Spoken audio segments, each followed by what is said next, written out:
All right, so I'm going to just record a session. I have like a session where I'm going to move step by step through a process of doing an experiment with the canvas element, an HTML canvas element. So I'll try to talk about basic little tricks that you can use to do web development. And I'm try to go in this course. I'm going to try to go through these little tidbits of info, a step at a time, so you can digest things incrementally.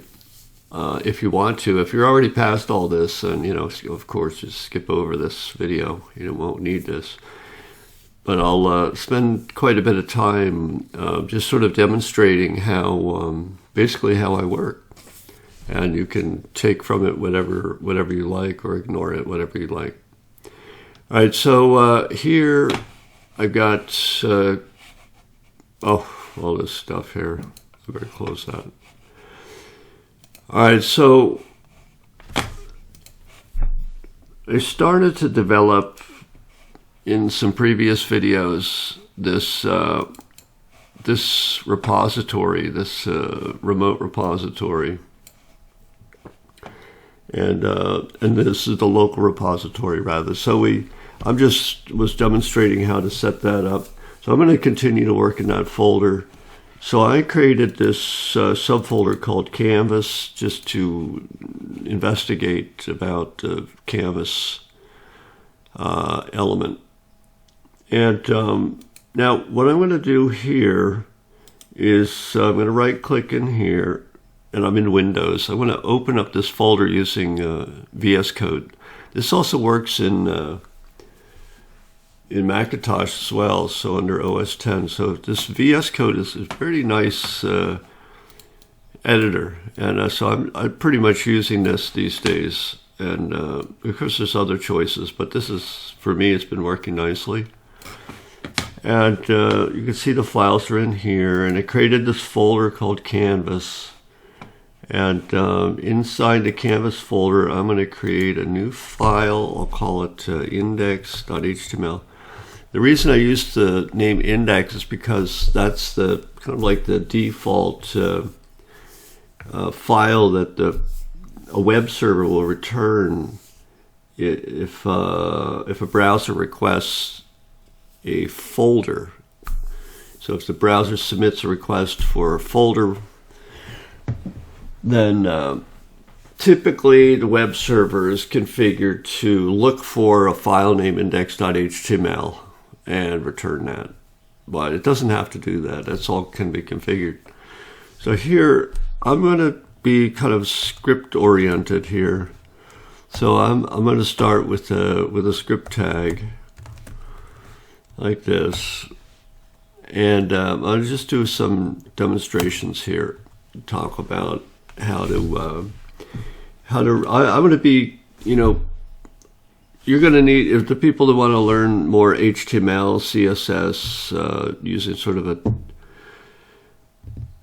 normal approach, you're going to need to do that, get some tutorials on that and so on, and learn that stuff. I'm going to orient my presentations towards JavaScript, right? So coding the web page using JavaScript.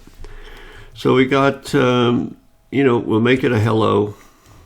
Let's write our normal sort of hello app here as to start things off.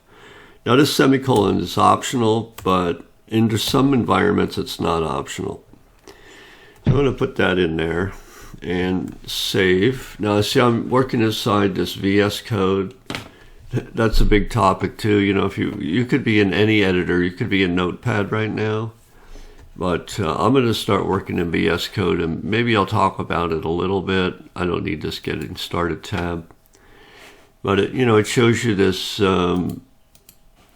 your folder is sort of like folder oriented. So I opened up VS Code in my top level folder in this repository that I've been that I got started. So anyway, let's take a look at this. I saved that, and now we're going to open that up. Here's the folder. I'm just going to open this up in Chrome. And we're going to do Control-Shift-I. Control-Shift-I opens up the developer console. Remember, you don't have to do it that way. If you can't remember Control-Shift-I, just go down to Tools and Developer Tools. Control-Shift-I shows you right there. Anyway, Developer Tools, here's the high. So there we go. Now, I just started.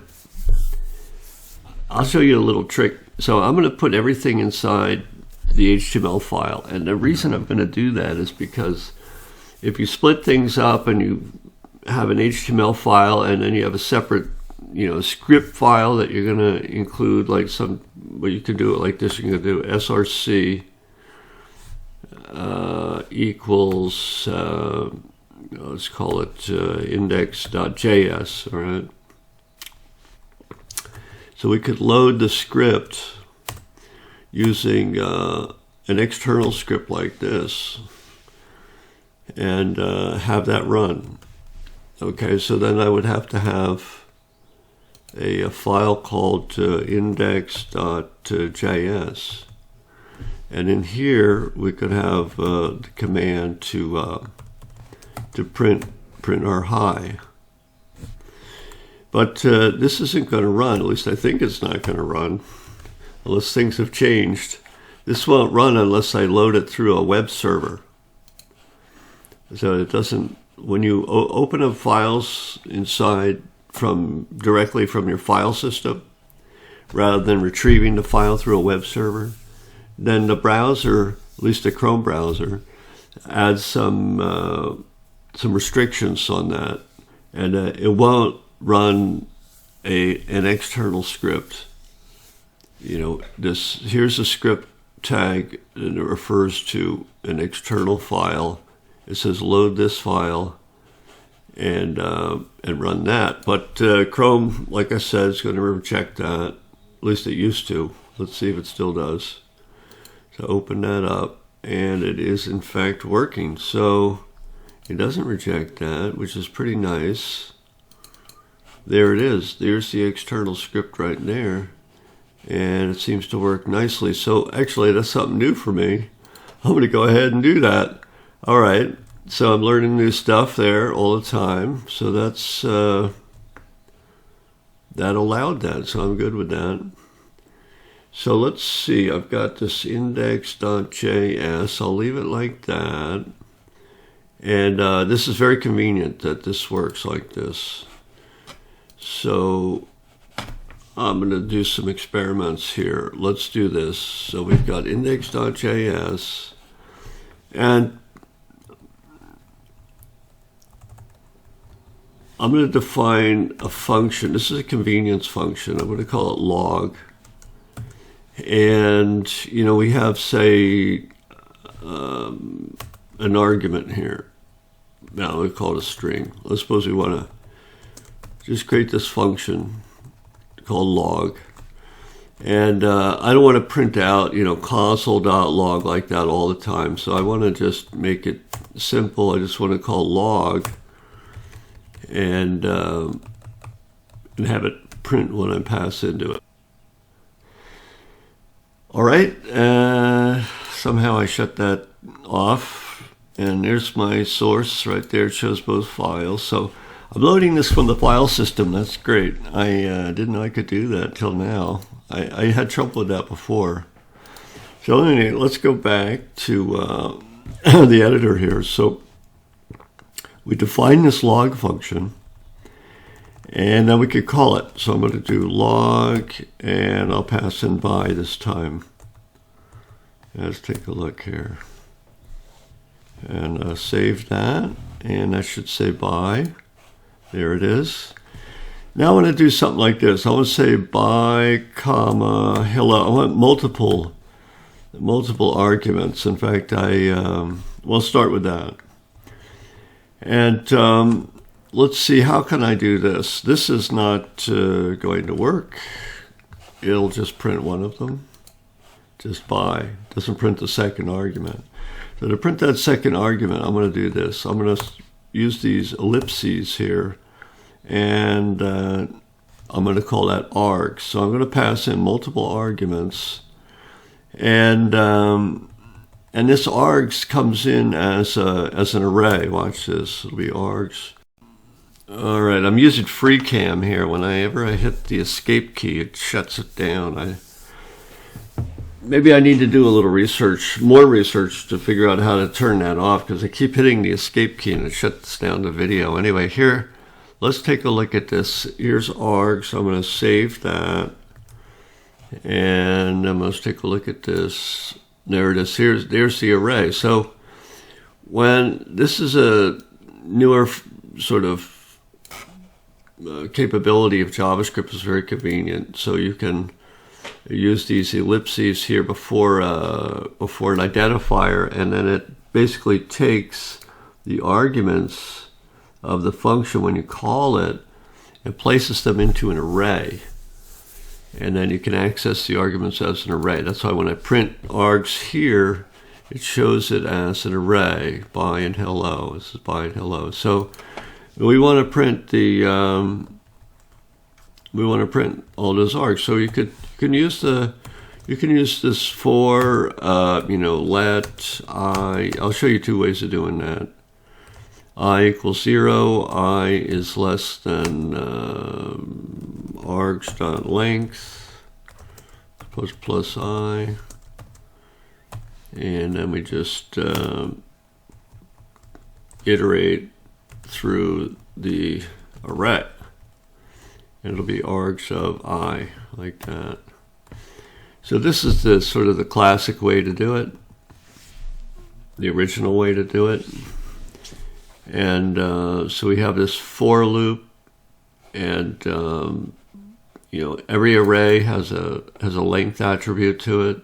It gives you the number of elements in the array. So let's see that. That should work, hopefully.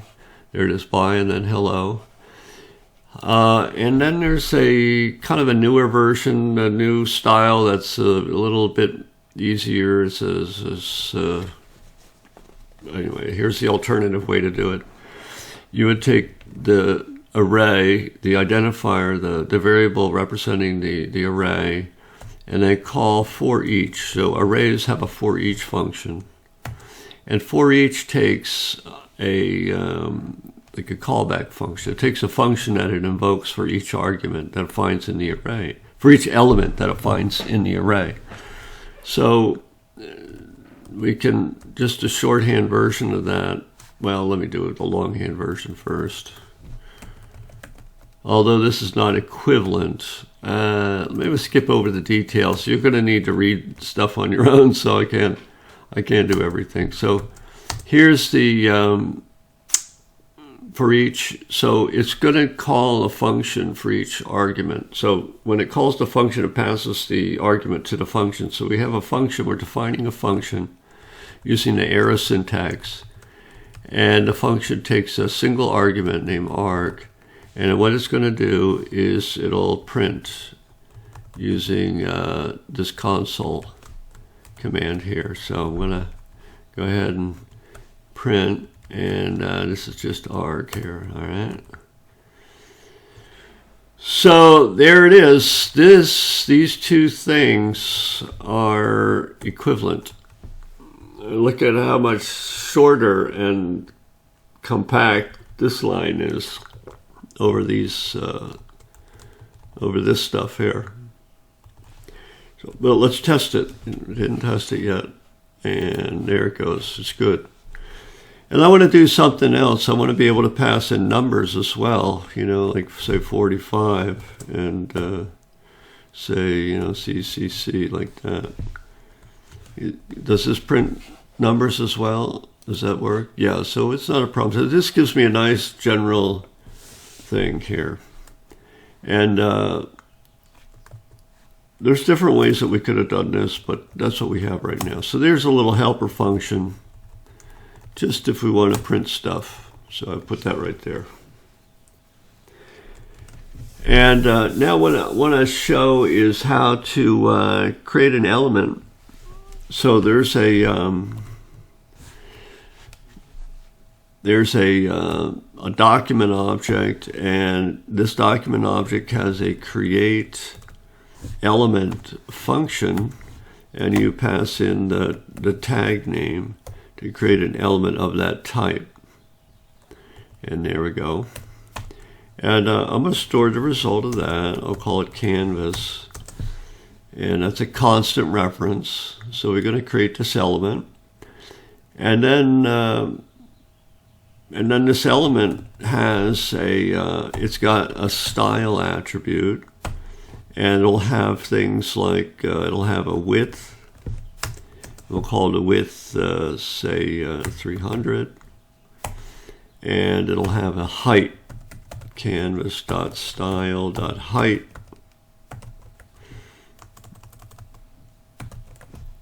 And that is, say, the height of 400.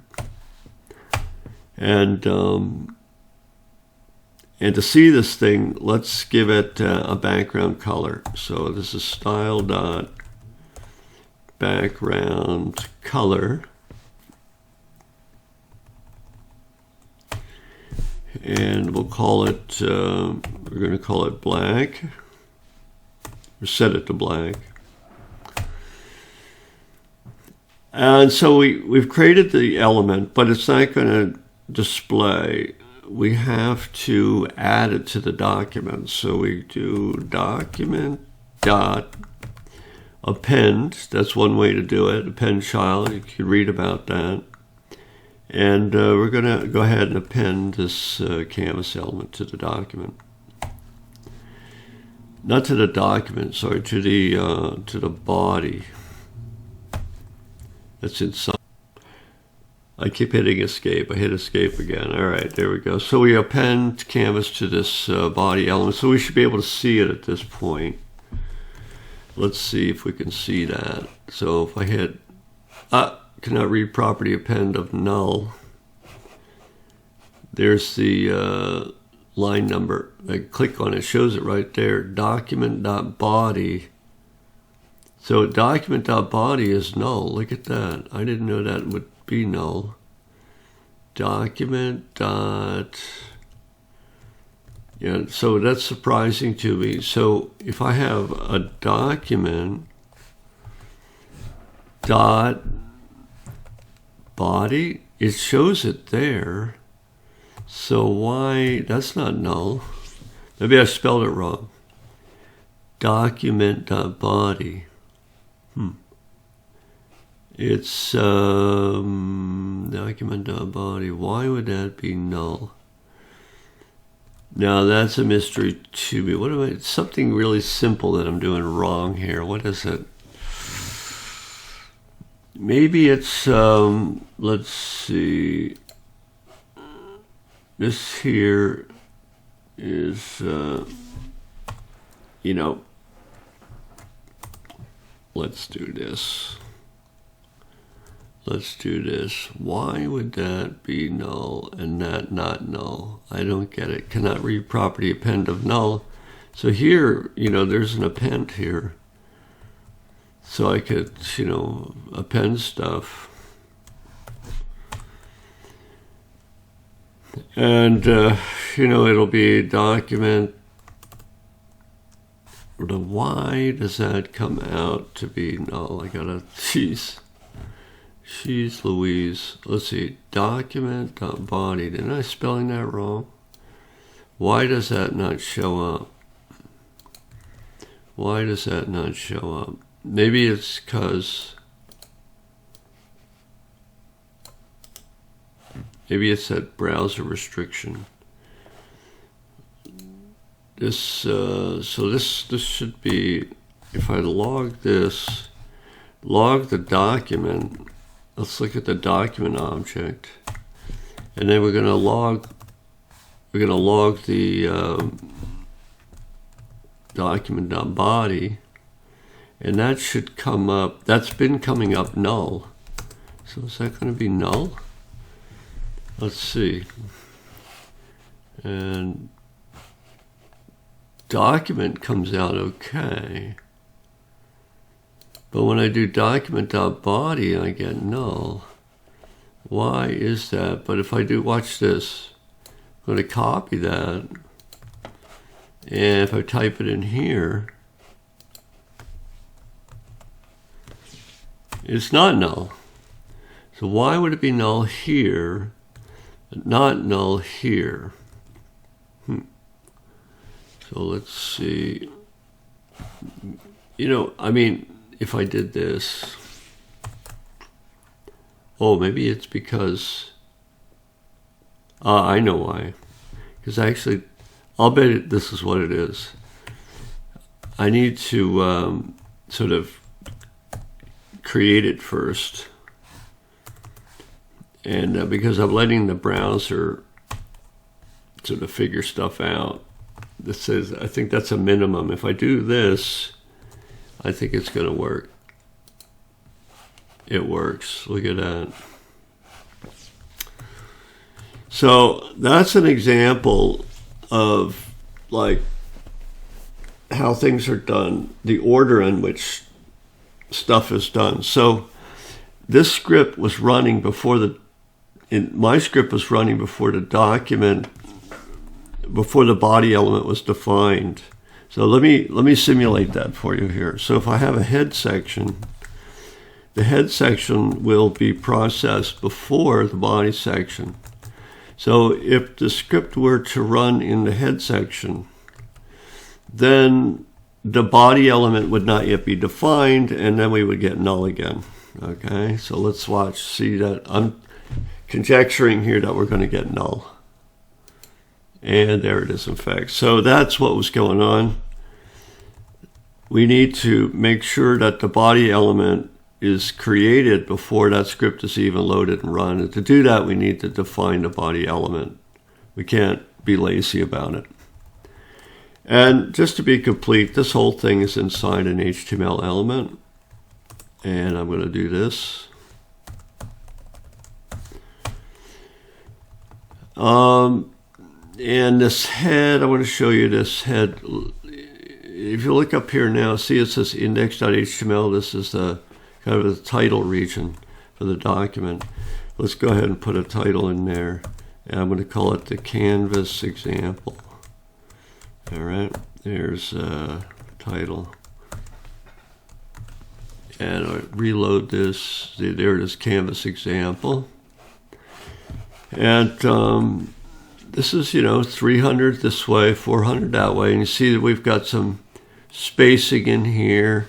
And what I want to do is, over time, maybe not today, but over time I want to demonstrate an approach to implementing an animation-based game that in which the whole screen is filled up and controlled by a single two canvas elements, one for the foreground, one for the background. So I want to get rid of this this margin in here, and I want this canvas to stretch out and fill the whole screen. So that's what I'm going to work on. So here we have that, and let's go ahead and do this. Well, look at this. I want to use this index HTML. I want that to be kind of like boilerplate. So if I do this, watch this. I just thought of that. So now it says index.html again because that's sort of empty. And let's see if we can get that to set in here. So if I did this, if I did document.head.title dot, how do I use inner HTML? Not sure that I can do that. And I'm going to say hi. All right. See if that works. Just playing around here. And it doesn't say anything. Does that even, doesn't seem to, this is the title. It doesn't, this is, what if I did something like that? Let me see, does this even exist? Let me see.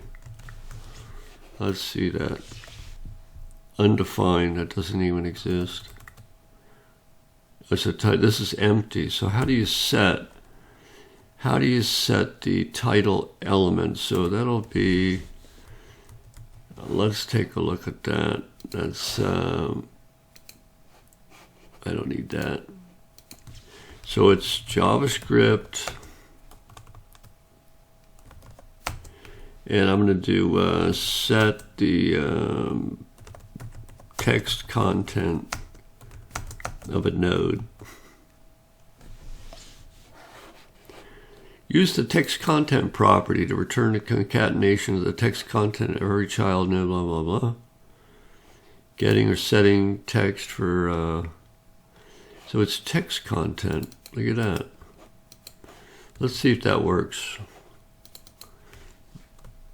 Text content. Let's see if that even does anything. That'll be interesting to see if that works. No. Title dot text content. That's undefined as well. So this is how to set, I'll do it more directly. How to change title element JavaScript. Let's see if that works. How do you change the title element with JavaScript? Can you even do it?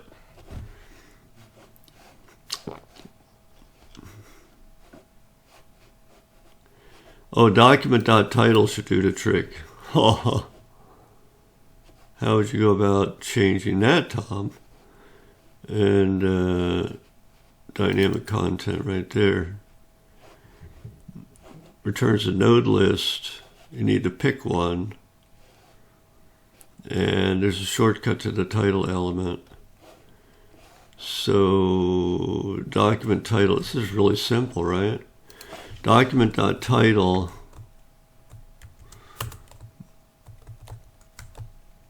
is high. Is that well, I was about to hit escape. All right, save that and go ahead and do that. There it is. I got it to work. Title is high. There it is. So it's very simple. So I want this to be sort of boilerplate, and I don't want to have to keep, I'm going to be using a lot of these. So I just want this file to be kind of the same everywhere. So it just has an empty title element and so on. All right. So let's go ahead and keep moving.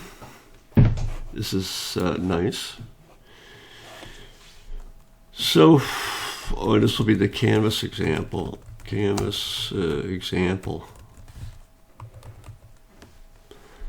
And so we create this canvas. Now, what we want to do is get rid of these margins and completely fill this thing up. So we're going to use some CSS here. And going to do it like this. So probably I'm going to do boilerplate in here. So I'm going to put it in here in the head section. This is going to be in a style element. Let's do it in here. Let's put it right in this document.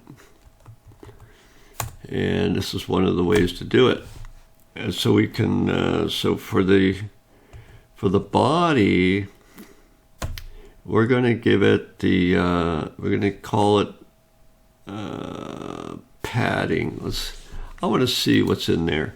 So this body element, it's there, right? Notice it's document.body. Yeah, that's what I want. Document.body. And it's got a style. See that? These are all the styles. It's going to be big, all right? If I show that, it's giant. And so it's kind of too much to look at. So I'm going to just test it like this. So document.style. See, I'll use the up arrow to pull that back up. And let's see. Document.style padding. Yeah, I wanted to find out what kind of padding. So it looks like it's, let's set that to 0. Yeah, it doesn't even matter. What about margin?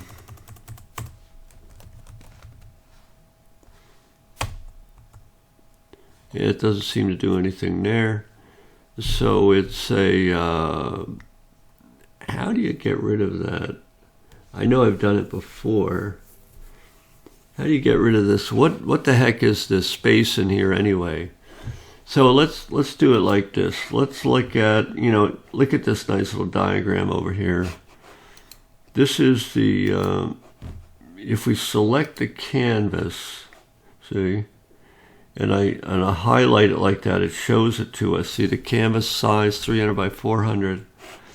There it is, and the padding, it show. Oh, I see. The canvas has all this padding and stuff. So it's not the canvas. It's the. It's not the body that I want to mess with. It's this canvas element.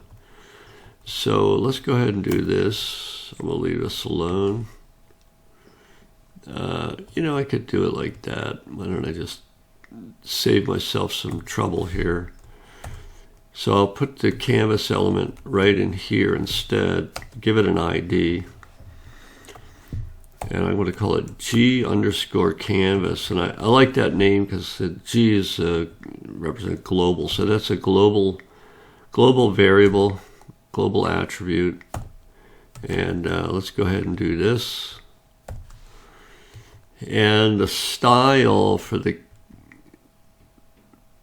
canvas element is going to look like this. So if I use this # G_canvas,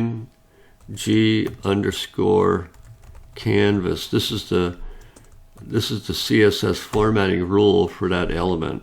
And we're going to say the padding is going to be set to 0. And the margin is going to be set to 0, like that. All right.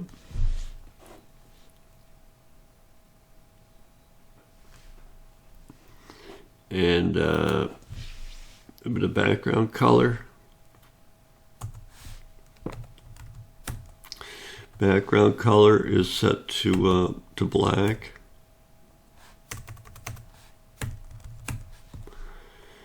And isn't that nice? The editor shows me the black color right there. So it's that means we don't need to create the element here. So this stuff can be taken out. And that can be taken out. But this width and height, I want to manipulate it from script. So it is a global scoped identifier, this G_canvas. So I'm going to type it in like that. And get rid of this. We don't need to append to canvas anymore. This is out. This is out. Let's see if that works. And there we go. So this canvas, the width and the height, like the width and the height are set the way we did it in code. And the padding for this, I don't see, how do you see the padding for this? Oh, it's up here. See, it shows it in here. This is styles. The width and the height are set like this, the padding and margin and so on. But now why is this margin coming in there? And I think it could be coming from this document. So document dot, is there a padding? There's no padding here. There's no padding in a document. But there's this body. The body has a the body's got all this stuff in it. Let's see. I know it has style. And just go look at all that. Man, this is huge. All these attributes. So it's just enormous. Let's see. Does the body even have a style? I don't even see style show up here. Body dot, so the body element, oh, maybe it's down here somehow. Why is this? How do I set the, I know I can do it in script here. I mean in up here. So I went like this. If I went body element, and I'm going to do padding 0 and margin 0. Let's see if that does anything. Save that. There, look at that. I don't know why it wasn't showing up here, but it didn't. So this is style. And if I did margin like that, it doesn't show anything. I don't get it. Anyway, I'm not going to go too much more into that one, but this seems to be working all right. Now I want to stretch this out so it fills up the whole window, the whole screen. So I'm going to do that in script. That's where we're setting this width and height. And so this width can be set to the, there's this thing called window dot inner width. And the height is a window. I'll leave the height alone for now. I'll just keep it at 300, say. And so if I reload this, look at that. The width goes all the way across like that. See that? So I could do the same thing for the height. So window dot inner height. So now we're going to get the canvas going to fill up the whole window. But here's the problem. If I change the size of the window here, it doesn't adjust. So we got to fix that. So the way we fix that is we're going to put this thing inside of a function, and I'm going to call it adjust canvas. And that should be function, spelled like this, function. And then go ahead and put these lines in there. So now we got this adjust canvas function, and we just call that adjust canvas. So we just call that, see? And just a note, let's see if that even runs there. So this should not run, so we do not run. Oh, by the way, the default canvas, there's a default width and height of a canvas. I think it's 200 by 100. And I just showed that to you there. Look at this. Canvas. Oh no, it's 300 by 150, I guess. So that's just some sort of default that gets generated. But now, if we call adjust canvas, then it's going to fill up the whole screen. Okay, there we go. But it doesn't adjust when we change the screen. So we're going to fix that so we got adjustment when we change the screen. And also we want to get rid of these scroll bars as well. So let's do that. So remember, the end goal here is to make a sort of a canvas-oriented video game, and all the interface is all implemented inside a canvas. So it's going to look like it's going to just look like a standalone desktop application almost running inside the browser. So we're not going to rely on any of the browser UI elements other than just the canvas itself. All right. So what we need to do is have a listener. So we have, I think it's a window dot add event listener. And there's some different kind of window. I think it's a window resize event. Let's see if that's true. So if the resize event is run, so what happens? So we're going to do this. The resize event runs, and then we're going to say resize happened. Okay. Let's just see if we can get that. See if we can respond to that event. And going to open that up. Need more space here. Let's see if we can respond to that event. So if I move this, look at that, resize happens. So I got it right. And so when we resize, we just call this adjust canvas. So that see now when it resizes, it's not adjusting the canvas. So every time it resize happens, I want it to adjust the canvas. So see, once again, this is not readjusting. So we're going to reload. And now, look at that. See that? Isn't that nice? And also I noticed the scroll bars are not coming in. So that's a plus there. I didn't know that would happen like that. And maybe it's also here. If you look here, it's also nicely adjusted inside there with the developer tools window open. So look at, we've got this, we're building out our system. We've got this canvas. And now what I want to do is, what else do I want to do?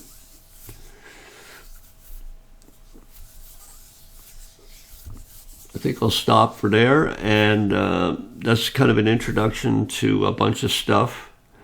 And I haven't thought about exactly what I want to do next, and I don't want to spend too much time just thinking about it out loud.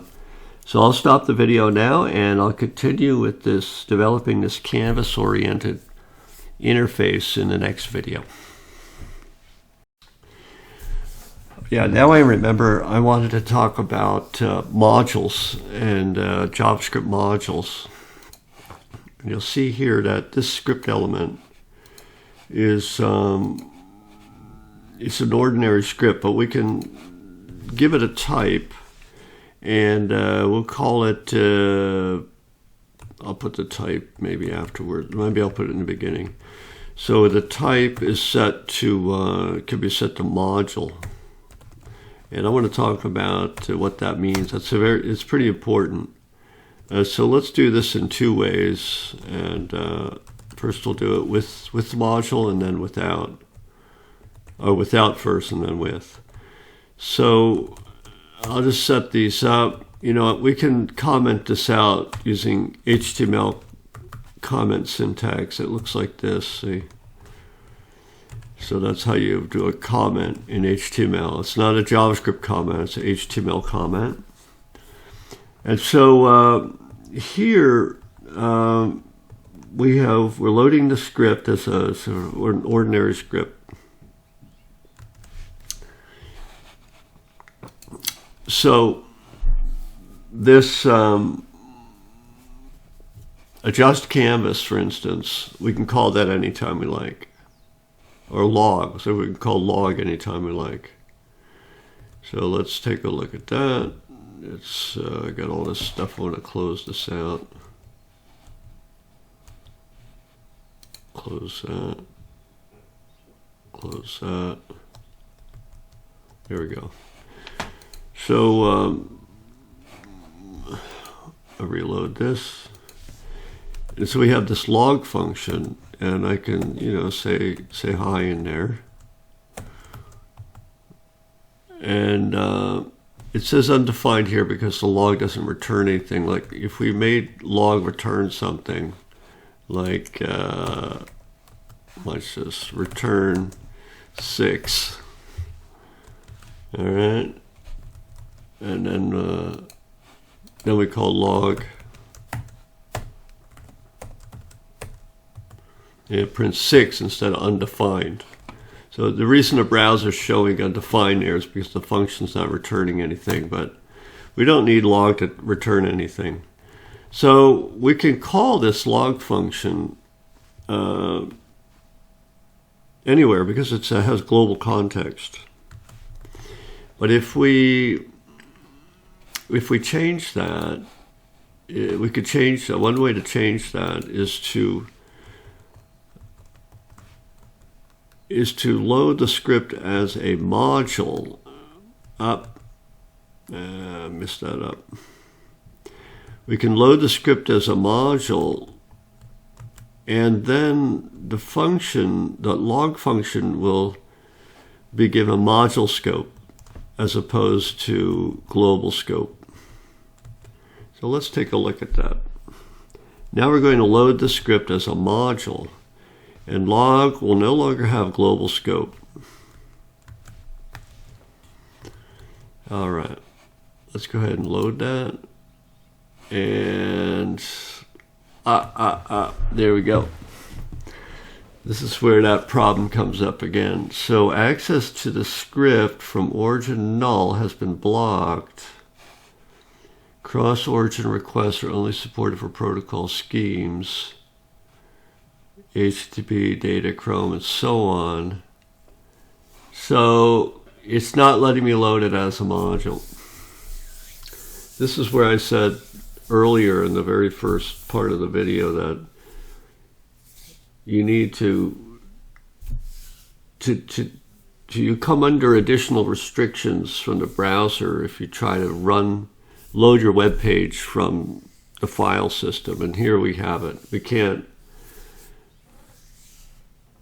We can't import a module script from the file system. So that is not working. So that's an issue.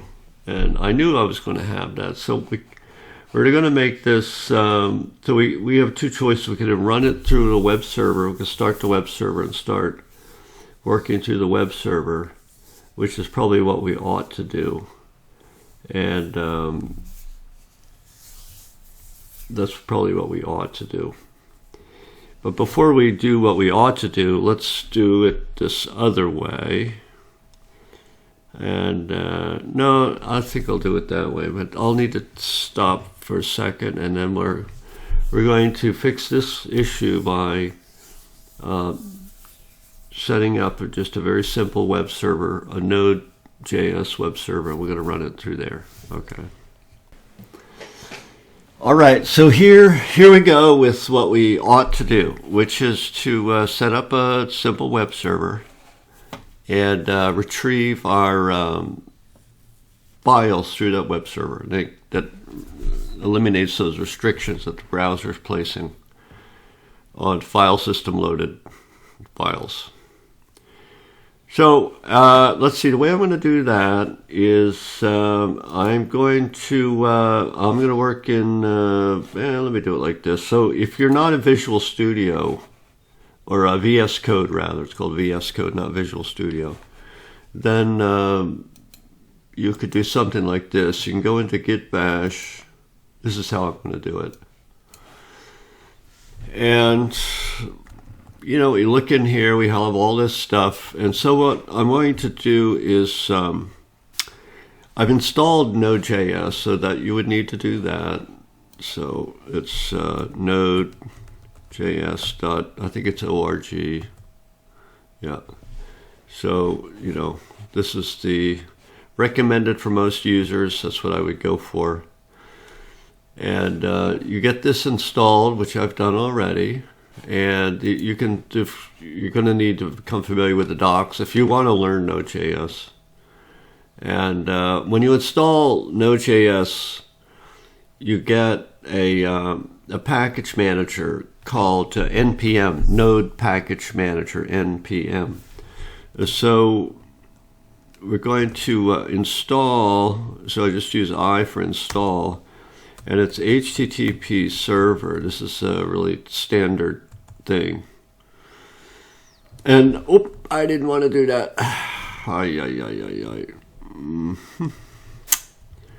not clean.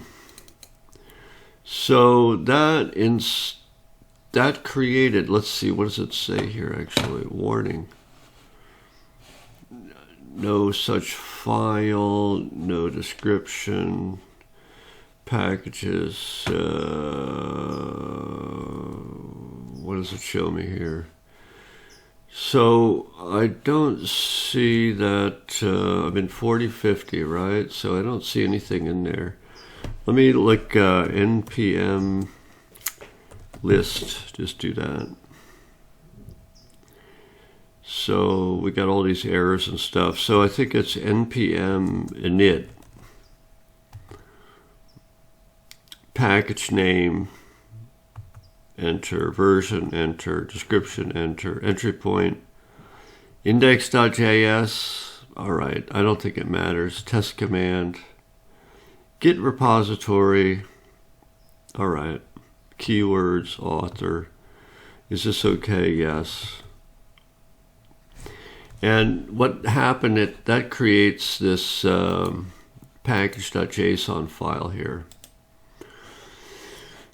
And I mean, you know, I'm going to work in VS Code. This is just easier. Where's package.json? There it is. So this is you can see the configuration is it's the file extension .json. So a lot of times you see configuration specified through JSON files or basically files that contain a JSON string. This is a single string. And all this stuff, this is a way to sort of maintain information about what packages you've installed that work with Node.js. And I'm not going to get into too much detail there because I'm rusty on it to begin with. But now when I install this this server here, I want to install it as a dev dependency. So there's two kinds of dependencies in Node.js. One is it's installed as a developer dependency. I think I'm okay. I don't need to distinguish that actually. So if I run this again, what happens? Let's see. And npm notice created a lock file as package lock.json. You should commit this file, it's saying. All right. So that should be committed to the repository. And so look at this. This file has been modified, and it has this dependencies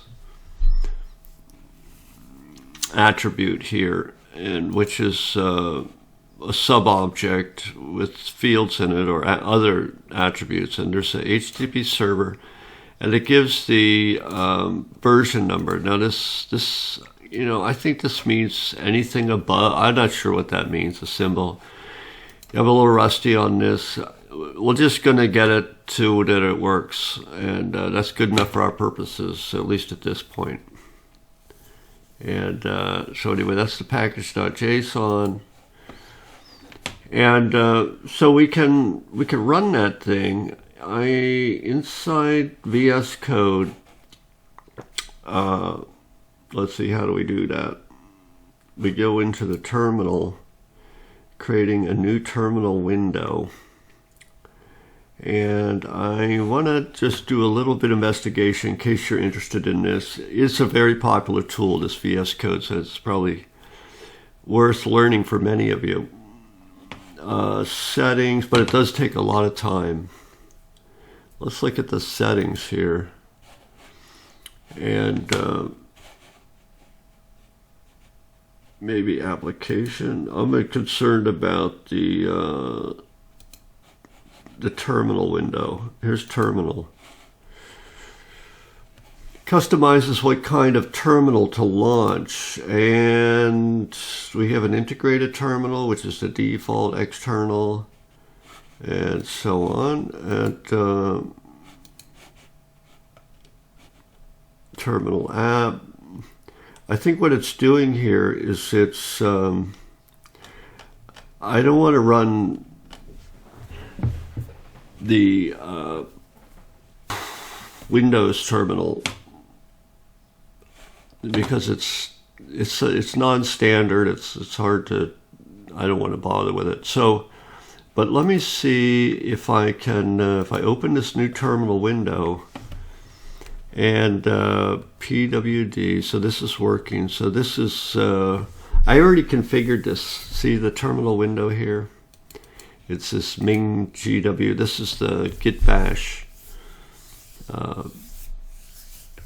terminal. And so I had to configure that, but I don't remember exactly how I did it. You're going to, if you're interested in that, you're going to need to look that up. So anyway, here's the, if we run node HTTP server, let's see if that even runs. How do we run the HTTP server?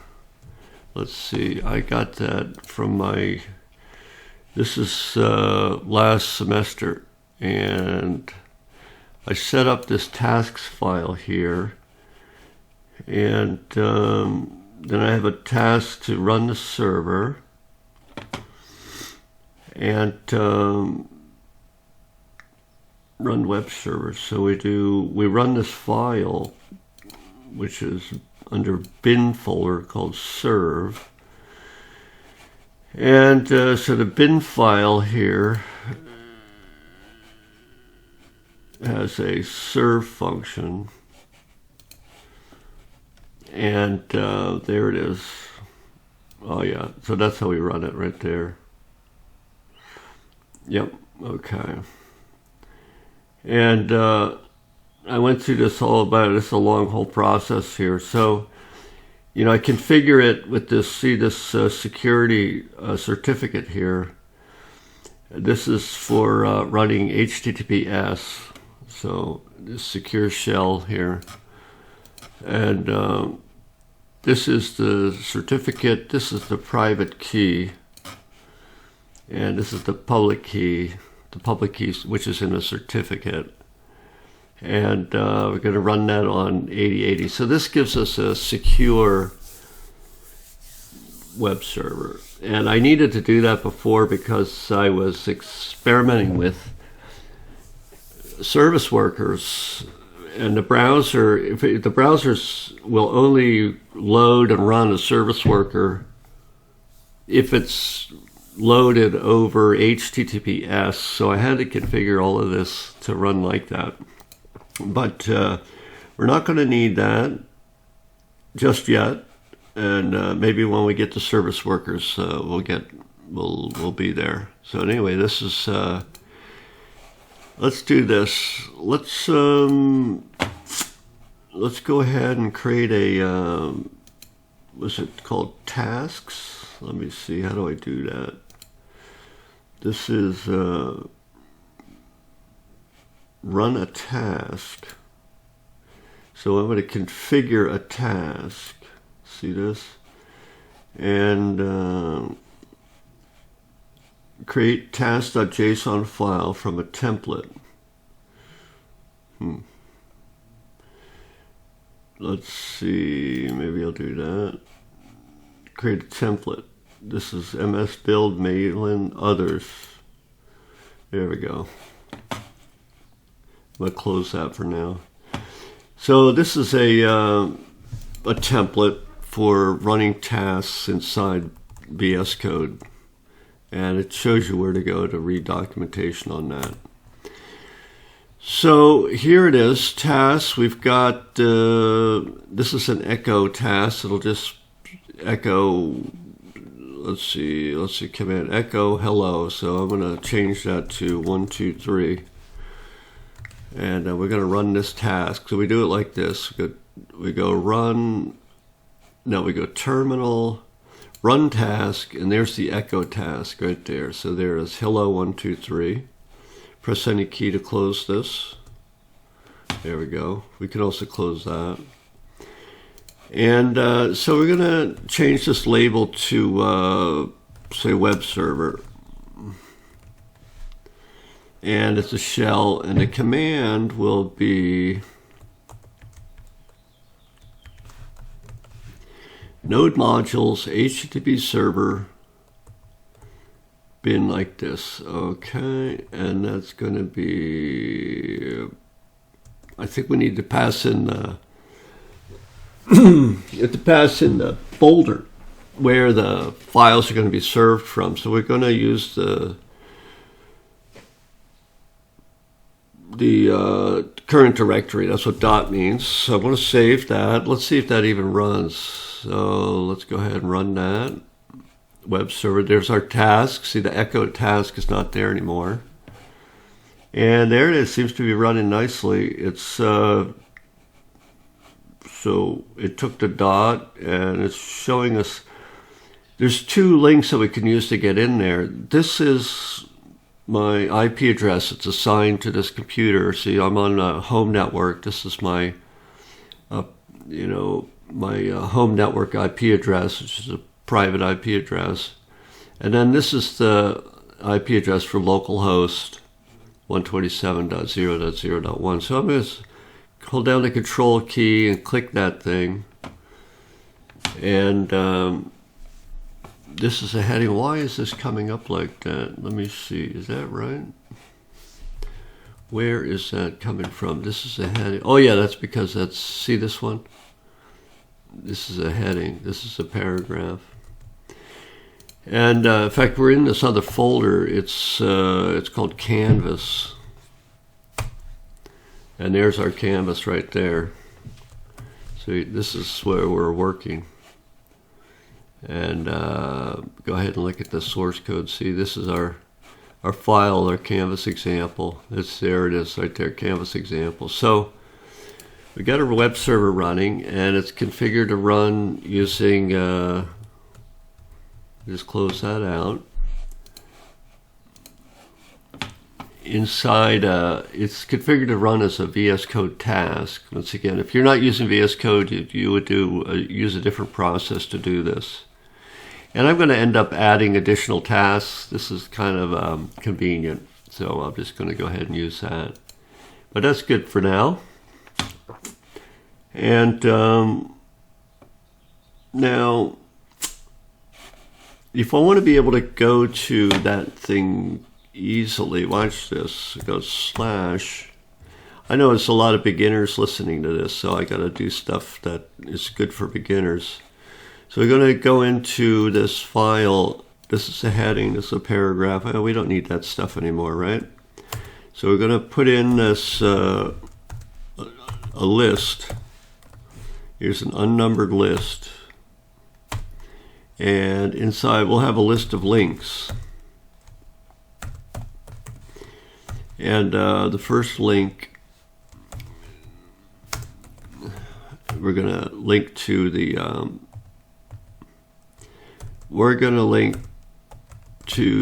Canvas example. So we go into Canvas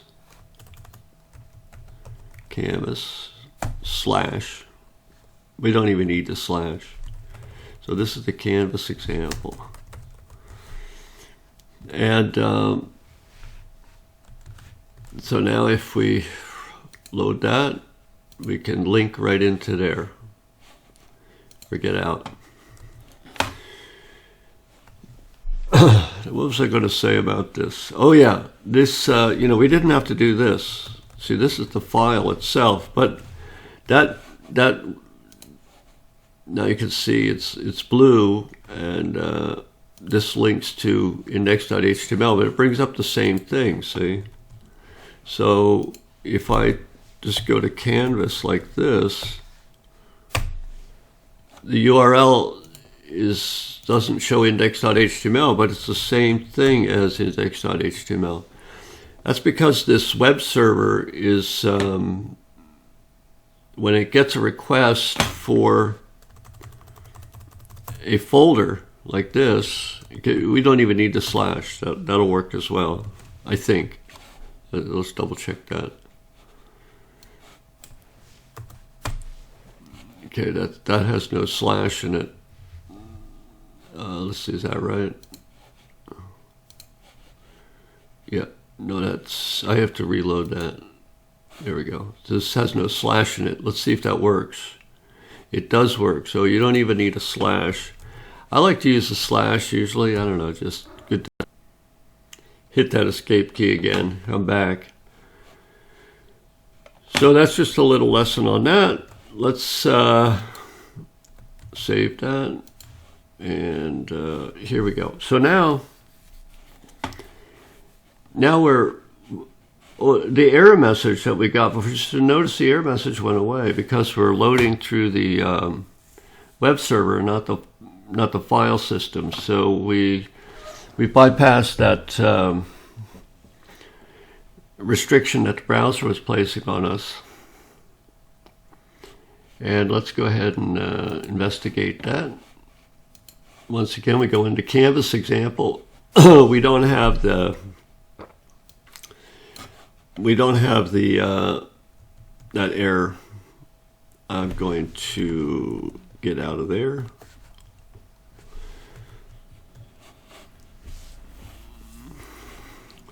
So now we're loading this as a module. So I'm going to get back to the original example here. Let me go backwards. I'm going to take this out. Let's review because we covered so much here. So this is just loading the script, not as a module. All right. And I could use the log command. Because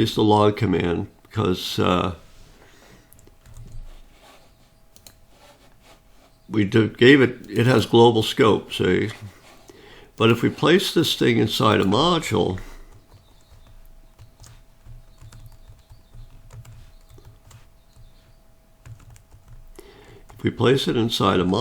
now, so by placing it inside a module, what I'm saying is that we tell the browser to treat this external script as a module. And now we load this thing. And that log command is no longer visible.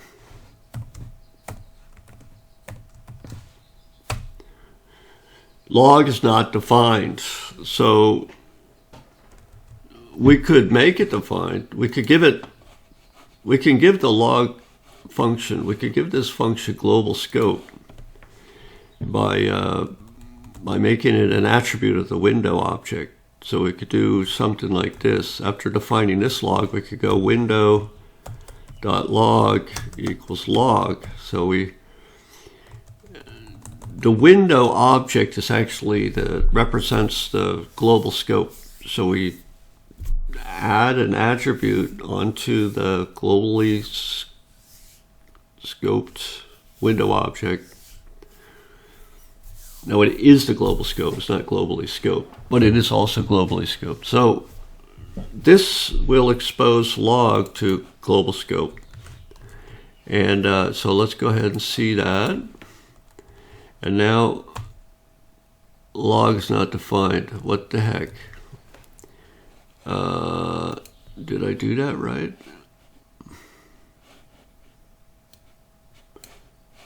Wait a minute. There it is. Did I get that in there? I saved a file. So this is index.js, right? There it is. Index.js. I don't see. This is log. Yeah, I'm not reloading. I said, what the heck is? I tried to reload and it doesn't reload. So I think it's, what is it, going through the cache. Look at that. See, I'm reloading. I reload index.html, or I reload this folder, right? But it doesn't reload index.js. It keeps getting it from the cache. That's why this is something that's really important when you do web development. You must, this is a source of so much waste of time for beginners, and that is they don't realize the object that they're trying to test is not being tested because you're getting an old version of the object from the browser cache. And we don't want that to happen. So right now, we're getting this index.js from the cache. I can see it because I go ahead and reload this thing. Look, I reload this. It's not showing my updated line. Look at line 5, document.title. Here, my line 5 is window.log. My line 7 is document.title. See that? So I know that this index.js is not fresh.